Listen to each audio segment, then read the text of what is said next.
Hey guys, Paul over here at Styrene Relics. I want to throw my entry into the 2023 NASCAR group build. Boy, am I out of my realm here. I've had a few NASCAR kits in the past, some pretty cool stuff, and I didn't build them. It's just not my thing. Nothing against it. It's just, everybody's a little different. And I sold all that cool stuff. It was back in the late 80s, early 90s, the stuff I had. So I kind of wished I had that now. I thought I had a different kit besides this one, but I can't find it, and I may have sold it as well. But anyways, I picked this one up a few years ago. I bought it. It's an open box. I bought it for $10.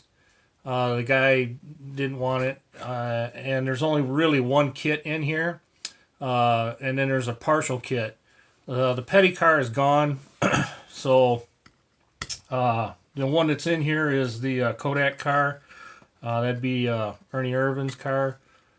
Wasn't one of my favorite drivers by no means, but if that's what you got, that's what you got. Run what you brung, right? So anyways, let me show you what I got here. I really just bought this kit for parts because I thought maybe I could use the roll cages and stuff like that in some of my builds, but man, you guys are making this look like fun. So I'm going to go ahead and jump in on that group build. This one, it's still in the bag, so that'd be the Kodak number 4 car. And it looks to me like, I think this is the glass for it because it looks like it fits back here.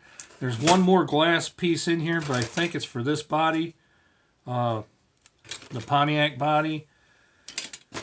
I've got the instructions to the Kodak car as well, and the decals. And they look pretty good, so I should... Oh, and I got the wheels and all that. Of course, they're not going to be chrome. And I've got these rock hard tires. I mean, these bad boys are like rocks. I don't know how I'm going to get these softened up, but I'll get them working. So, yeah, what the heck? I'm going to do it, guys. So, it starts February I wrote down February 5th. And Jeff over at Model Car Garage, he's putting it on along with Fred Henry. So thanks, guys. I'm going to see what I can do and make this thing happen. All right, talk at you guys later. Bye.